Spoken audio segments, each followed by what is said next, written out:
Muito bem, pessoal, sejam bem-vindos ao nosso curso preparatório. Vamos estudar a Lei Complementar 46 de 1994. Esta lei do Estado do Espírito Santo que instituiu o regime jurídico dos servidores, o Estatuto dos Servidores. Aqui estão os direitos que os servidores públicos estaduais do Espírito Santo terão. Pessoal, conforme a gente vai estudando este conteúdo, eu vou mostrando para vocês alguns quadros e alguns esquemas. E todo esse conteúdo está no material em PDF, que é disponibilizado nos materiais do nosso curso. Então, é importante vocês acompanharem essa nossa aula com esse material que eu estou mostrando na tela, porque isso também é um material que vocês terão depois para revisar o conteúdo. E também, pessoal, quando terminarmos aqui o estudo da legislação, vai ter um simulado. Eu elaborei muitas questões sobre esta lei para que vocês possam treinar após a aula, justamente para vocês simularem aquela situação que vocês vão enfrentar no dia da prova, já que vocês terão muitas questões para responder também no dia da prova. Esse nosso simulado, então, fica disponível aqui no curso e também tem a correção em vídeo. Depois que vocês fazem as questões, tem também a correção em vídeo para a gente fazer uma grande revisão sobre tudo que foi estudado aqui no curso. Muito bem, pessoal, então essa é a nossa breve apresentação e agora vamos ao que interessa, vamos começar a estudar e conhecer o regime jurídico. Pessoal, o artigo 1º apenas apresenta esta lei, dizendo que ela trata do direito, então, dos servidores, aplicando-se, então, a administração direta, autarquias e fundações do Estado, e também a qualquer dos seus poderes, servidores do Poder Judiciário, Legislativo e Executivo também têm os direitos, então, aqui nesta lei. Bom, pessoal, o artigo 2º diz quem é servidor público, porque se nós estamos estudando o Estatuto dos Servidores, o regime jurídico dos servidores, nós temos que saber quem é servidor, quem é que vai ter os direitos que nós vamos estudar. E de acordo com o artigo 2º da lei, servidor é a pessoa legalmente investida em cargo público. Pessoal, o cargo público pode ser efetivo ou em comissão. Cargo efetivo é esse cargo que vocês conquistam passando no concurso público. E aí vocês vão fazer um estágio probatório de 3 anos e concluídos os 3 anos do probatório, vocês serão estáveis. Depois que é estável, é muito difícil perder o cargo. E existe também o cargo em comissão. Cargo em comissão é o famoso CC, é aquele que não faz concurso para ingressar. Ele não vai ter estabilidade, ele pode ficar 10, 15, 20 anos no cargo que ele não vai ter estabilidade. A qualquer momento, o ocupante do cargo em comissão pode ser mandado embora, pode ser dispensado, diferentemente do cargo efetivo, porque vocês, concursados em cargo efetivo, após 3 anos são estáveis, e aí é muito difícil perder esse cargo. Bom, então essa é a principal informação que nós temos aqui. Servidor é quem ocupa cargo público. Professor, então o ocupante do cargo em comissão é servidor? Sim, porque esse servidor é quem ocupa cargo público, e se o cargo pode ser efetivo ou em comissão, quem ocupa cargo público é servidor. Professor, e quem que não é servidor? Não é servidor o contratado temporário, emergencialmente, não é considerado servidor, e também aquele regido pela CLT, ocupante de emprego, também não é considerado servidor para este estatuto. Então é isso, pessoal. Esta é a conceituação aqui de cargo público. Bom, o artigo 3º fala um pouquinho mais sobre cargo público, nos dizendo, então, algumas características do cargo. O cargo é um conjunto de atribuições e responsabilidades cometidas a um servidor. Quando tu passa no concurso e é nomeado para assumir o cargo, tu está assumindo atribuições e responsabilidades que tu vai ter que desempenhar. Bom, esse cargo tem algumas características que podem ser perguntadas em prova. E aqui, muitas vezes, as bancas de concurso fazem pegadinhas tentando nos confundir. Primeira característica, o cargo é criado por lei. Eu preciso de uma lei para criar um cargo. Por um decreto não se cria cargo. Essa é uma pegadinha muito comum em prova. A banca troca a lei por decreto. A banca diz, cargo público é criado por lei. Tá certo. Cargo público é criado por decreto. Está errado, porque decreto não é a mesma coisa que lei. Para um cargo, eu preciso de uma lei. Decreto não basta. Então, o cargo é criado por lei. Em número certo, esta lei que cria o cargo diz a quantidade de cargos. E o Estado só pode preencher cargos dentro daquelas vagas previstas. Com denominação própria, cada cargo tem a sua nomenclatura, como esse cargo para o qual tu te inscreveu e está estudando, e com atribuições definidas e pagamentos pelos cofres do Estado, né? O Estado que vai, claro, pagar a remuneração dos servidores. Os cargos de provimento efetivo, que são esses que você conquista por concurso público, são organizados em carreira. E aí vai ter uma lei tratando da carreira do cargo. Vocês ingressam na classe inicial e com o tempo vocês podem crescer na carreira, sendo promovidos. E cada vez que vocês crescem na carreira, vocês vão ganhar mais na remuneração. Bom, sobre provimento e movimentação de pessoal. O que é provimento? Pessoal, provimento é entrar no cargo. A gente está aqui estudando porque vocês querem o provimento. Vocês querem alcançar o primeiro lugar no concurso e ser nomeado para este cargo. Pois é, e vocês conseguirão. O cargo pode ser de provimento efetivo ou em comissão. Provimento efetivo é esse que vocês vão conquistar passando no concurso público. O cargo em comissão, cargo de provimento em comissão, é aquele que o governador do estado pode nomear qualquer pessoa para ocupar. E essa pessoa, a qualquer momento, pode ser exonerada, porque não terá estabilidade como vocês que vão passar no concurso. Tem alguns requisitos básicos para ingressar que vocês têm que saber para a prova, isso é bastante cobrado em concurso. Primeiro requisito é ser brasileiro. Tem que ter a nacionalidade brasileira ou equiparada para ocupar um cargo público aqui no estado. Pessoal, aqui tem uma pegadinha que a banca faz, porque lá na Constituição Federal, no artigo 12, parágrafo 3º da Constituição, tem alguns cargos que são privativos de brasileiro nato. Aqueles cargos, somente o brasileiro nato pode ocupar, como cargos de presidente da República, ministro do STF, dentre outros. Aqui no estado do Espírito Santo, nenhum cargo exige ser brasileiro nato.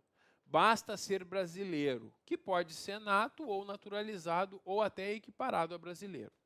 Pessoal, se na hora da prova a banca afirmar que é um requisito básico ser brasileiro nato, está errado. Não precisa ser brasileiro nato, basta ser brasileiro ou equiparado a brasileiro.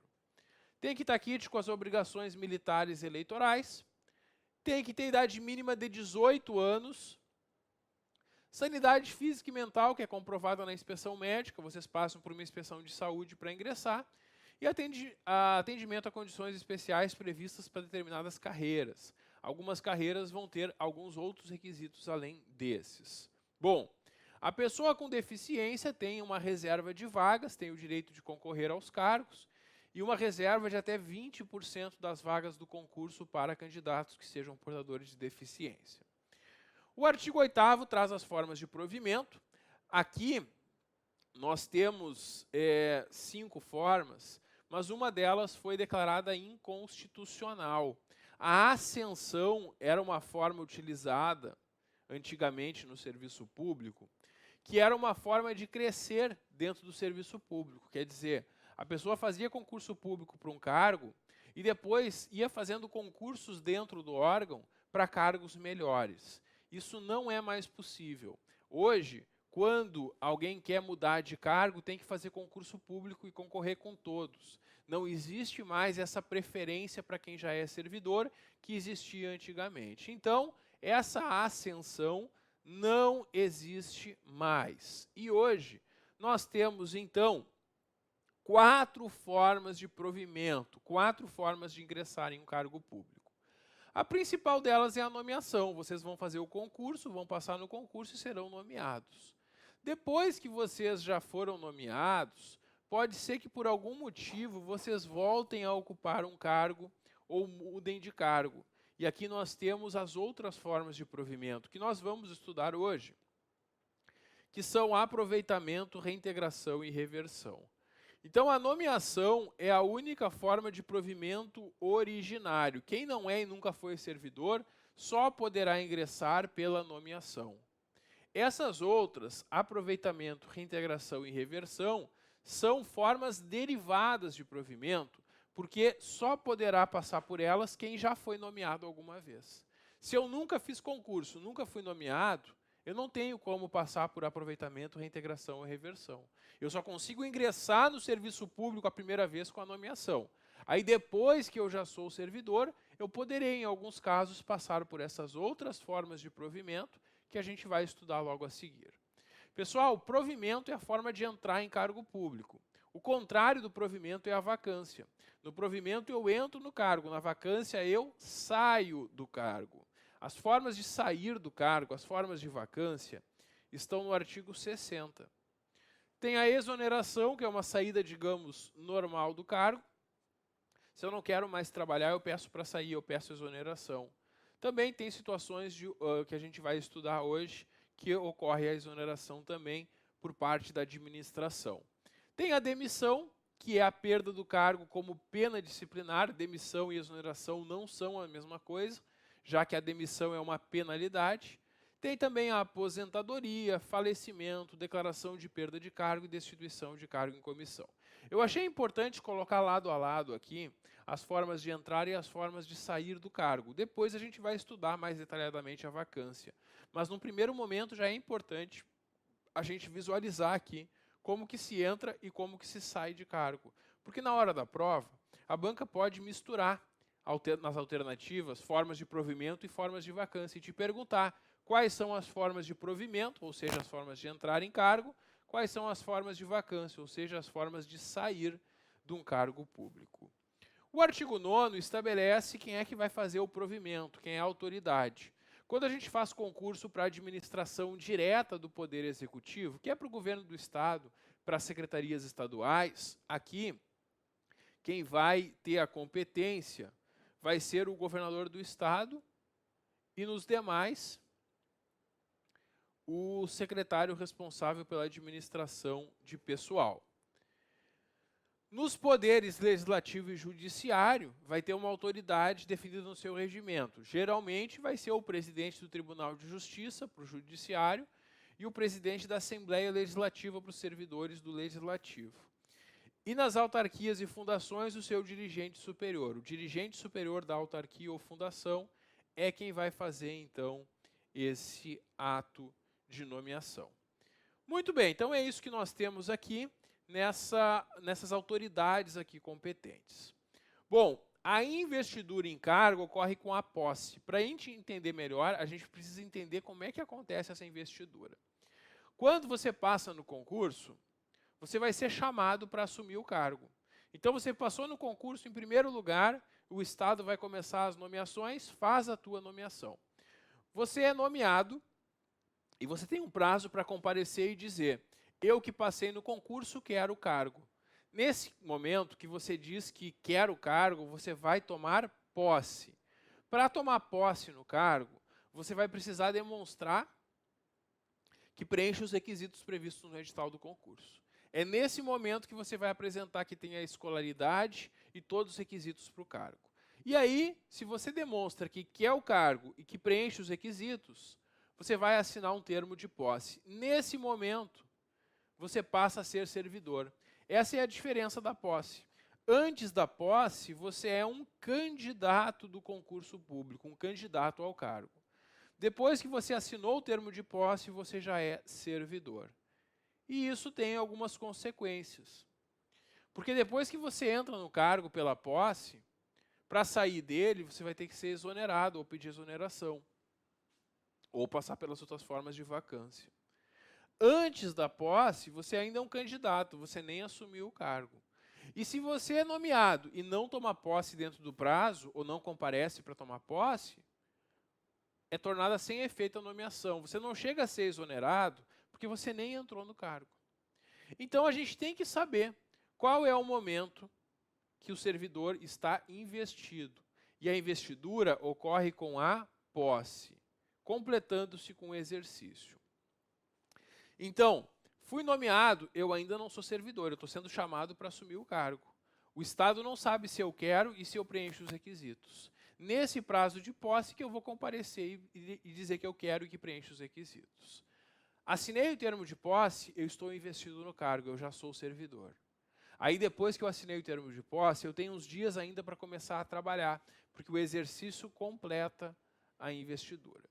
Pessoal, a banca vai tentar enganar vocês dizendo que a investidura ocorre com a nomeação. Está errado. Não é com a nomeação. A investidura no cargo público ocorre com a posse. Nesse momento você é servidor. E aí tem um prazo ainda para efetivamente começar a trabalhar, o prazo para entrar em exercício. Função gratificada, o que é isso? Quando você ocupa um cargo público, você pode também, além do cargo, estar numa função de chefia e ganhar mais por isso. Então vamos imaginar que você fez o concurso para um cargo cujo vencimento é de R$3.000 por mês. Enquanto tu trabalha nesse cargo, você está ganhando R$3.000 por mês. Se você, além do cargo, é designado numa função de chefia, vai receber uma FG. Vamos imaginar uma FG de R$2.000. Enquanto você estiver neste cargo e nessa função de chefia, você está ganhando R$5.000 por mês. Essa função de chefia é uma função temporária, que a qualquer momento pode ser retirada. Quando você deixa a função, você volta a receber somente o valor do cargo. Então é isso que é uma função gratificada. É quando algum servidor concursado é colocado numa função de direção, chefia ou assessoramento. A função gratificada é só para quem é efetivo. Não pode dar uma função gratificada para quem não é servidor concursado efetivo. Bom, nomeação. A nomeação pode ser em caráter efetivo ou em comissão. Sim, a gente sabe, né? A nomeação em caráter efetivo é para cargo em carreira. Você passa no concurso e é nomeado. Já a nomeação em cargo em comissão é para aqueles cargos de confiança, que é de livre escolha, livre nomeação, mas também livre exoneração. Quem ocupa esse cargo não tem estabilidade. A qualquer momento o CC pode ser exonerado. Bom, sobre o concurso público, a principal informação sobre o concurso que vocês têm que saber é que o concurso vai ter validade de até 2 anos, podendo ser prorrogado uma vez por igual período. Dentro do prazo de validade, o Estado convoca os aprovados. Quando termina este prazo de validade, o Estado vai ter que fazer um novo concurso público para convocar servidores. Então, o prazo de validade dos concursos é de até 2 anos, prorrogáveis por mais 2. E é nesse prazo de validade que os aprovados podem ser convocados. Terminado o prazo, o Estado não pode mais convocar. Bom, o prazo de validade sempre vai estar no edital do concurso. E é interessante que o parágrafo 3º assegura para o sindicato ou entidade representativa dos servidores a indicação de um membro para fazer parte da comissão de concurso. Então, quando é realizado um concurso no Estado do Espírito Santo, o sindicato ou entidade que representa os servidores pode indicar um membro para fazer parte da comissão do concurso para acompanhar justamente as etapas e a execução desse concurso. Bom, vamos então conversar um pouquinho sobre a posse. A gente já sabe que a investidura ocorre com a posse. Vocês são nomeados, tomam posse e depois só que entra em exercício e começa a trabalhar. Então a posse é o ato de aceitação expressa das atribuições, deveres e responsabilidades do cargo.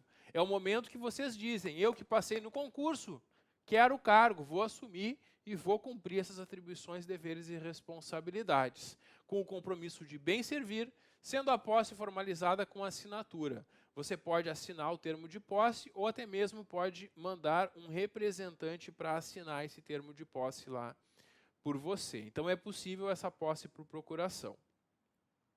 Só vai ter posse no caso de nomeação. Nas outras formas de provimento, você não vai tomar posse de novo. Só tem posse nos casos da nomeação. Então, nomeado, você vai tomar posse e depois vai entrar em exercício. Você vai ter que declarar que exerce ou não outro cargo, porque a gente sabe que, em regra, não se pode acumular cargos públicos, exceto nos casos que a Constituição Federal autoriza, e a gente vai falar sobre eles aqui nesse estatuto mais adiante. Então, quando você vai assumir o cargo, se você está ocupando um outro cargo que é acumulável, você vai declarar, olha, eu estou em outro cargo, mas esse outro cargo é acumulável, então não tem nenhum problema. Ou você vai declarar que não está em nenhum outro cargo, se for o caso, né? Mas tem que declarar sempre, quando toma posse, se está ou não em outro cargo público. O prazo de posse é de 30 dias a contar da nomeação. Então, quando você é nomeado, você tem 30 dias para ir lá e tomar posse. A requerimento do seu representante legal ou do próprio interessado, esse prazo pode ser prorrogado por mais 30 dias. Então, se eles perguntarem em prova qual é o prazo para a posse, o prazo é de 30 dias e pode ser prorrogado por mais 30 dias a requerimento do interessado. Para ser empossado, você vai ter que passar por uma junta médica, por uma inspeção médica oficial e tem que ser declarado apto nessa inspeção de saúde. Então é isso que a gente tem aqui para os servidores em geral.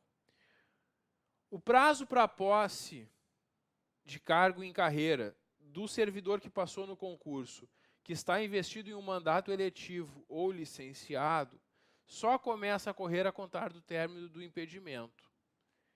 Então, se eu passei no concurso, mas eu estou licenciado ou eu estou investido em um mandato eletivo, o prazo para eu assumir o cargo, para tomar posse, só começa a correr quando terminar o meu mandato ou licenciamento.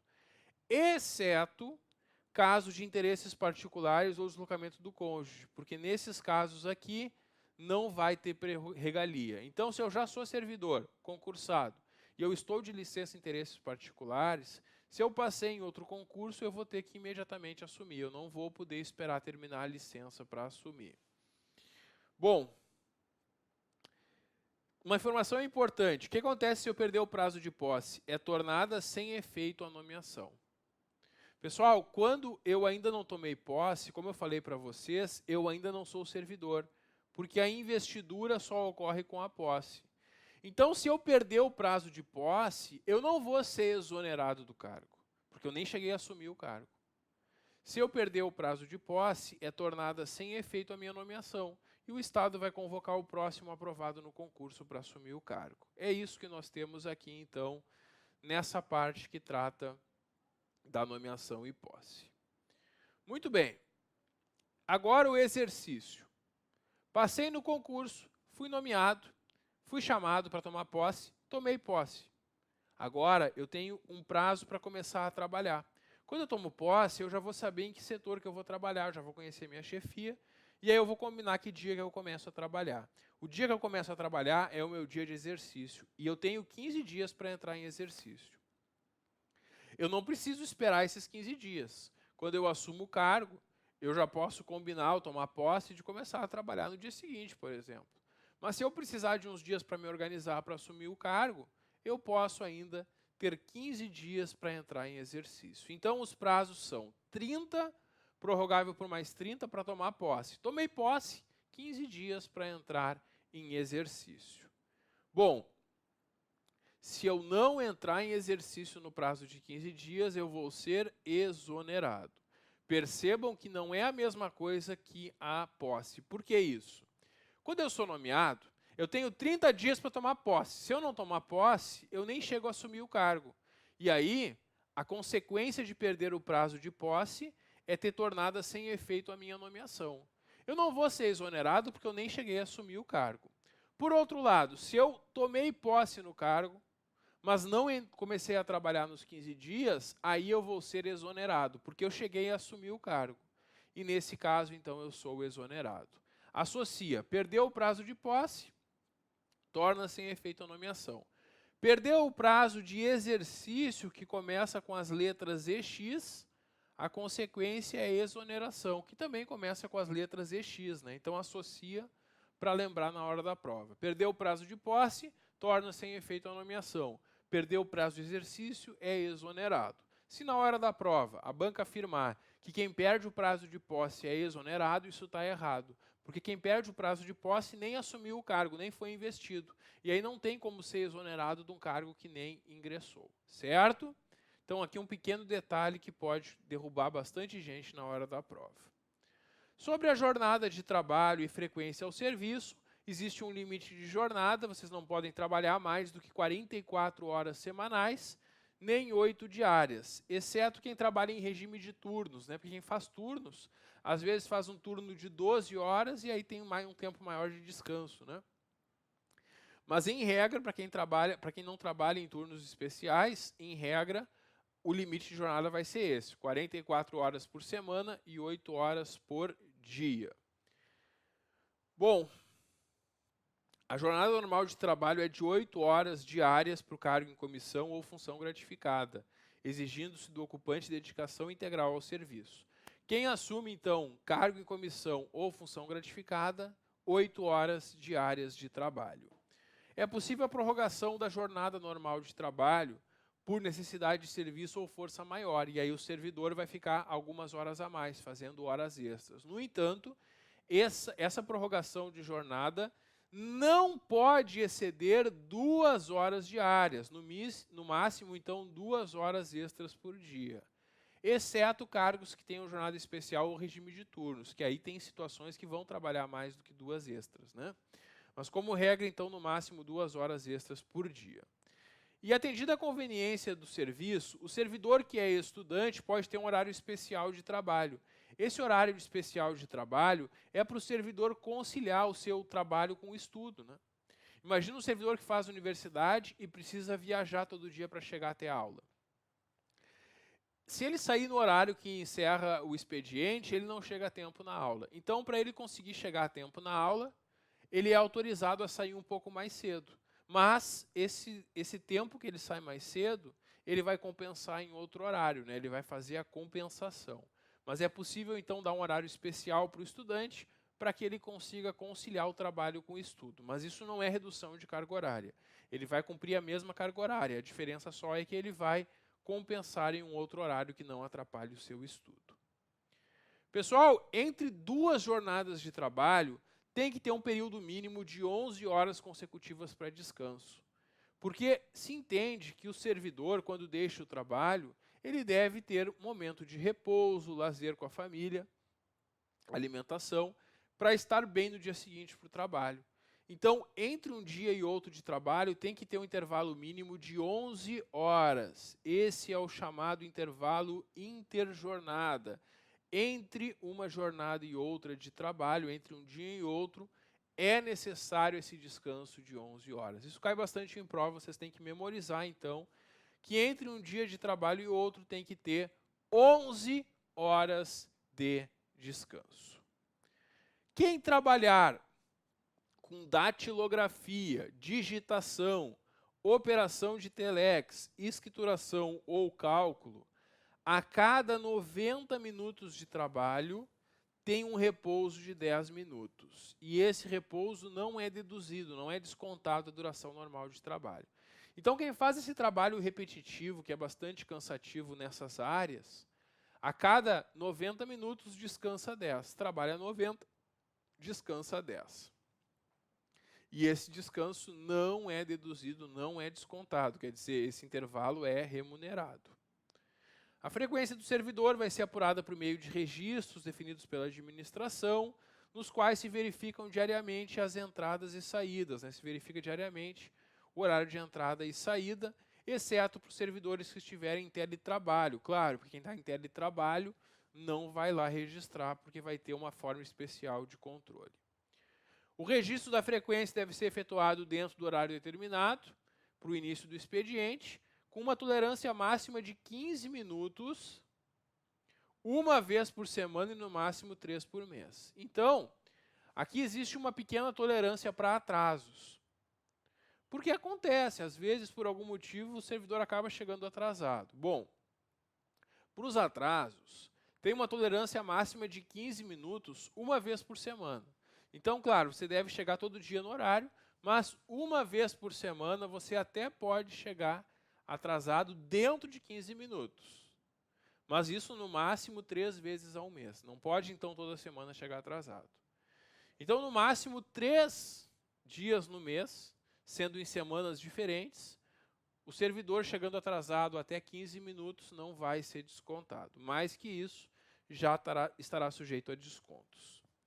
Aqui no artigo 29 estão as situações que o servidor tem descontos na remuneração. O servidor vai ser descontado da remuneração do dia que faltar sem justificativa ao serviço, claro. Não foi trabalhar ou não foi para um treinamento que tinha sido designado em horário de expediente e não justificou, é descontado. Claro que a falta justificada não vai ser descontada. Se eu estou com um problema de saúde, eu vou passar por uma inspeção de saúde, eu vou demonstrar que não tenho condição de trabalhar e não vou trabalhar. Agora, se a minha falta não é justificada, eu vou ter esse dia descontado. Também é descontado 1/3 do vencimento diário para quem chega atrasado. Tirando aquele caso da tolerância, se eu cheguei atrasado dentro da hora seguinte, ou sair dentro da hora anterior a sair do trabalho sem compensação, eu vou ter descontado 1/3 do vencimento do dia. Também é descontado o vencimento do dia quando o servidor chega atrasado mais de 1 hora. Porque se eu chegar atrasado dentro da hora seguinte, até 1 hora de atraso, eu vou ter descontado 1/3. Se o meu atraso é mais de 1 hora, eu não recebo a remuneração daquele dia. E também vou ter descontado 1/3 da remuneração durante afastamento por motivo de prisão em flagrante ou decisão judicial provisória. Nesse caso, se for absolvido no final do processo, o servidor tem direito de receber esse 1/3 que ele recebeu a menos nesse período. Bom, então é isso, pessoal. Com isso a gente conclui aqui a primeira aula do nosso estudo. E no próximo vídeo eu volto para a gente continuar estudando o Estatuto dos Servidores, o regime jurídico dos servidores aqui do Estado do Espírito Santo. Dá um clique que eu já volto. Até logo.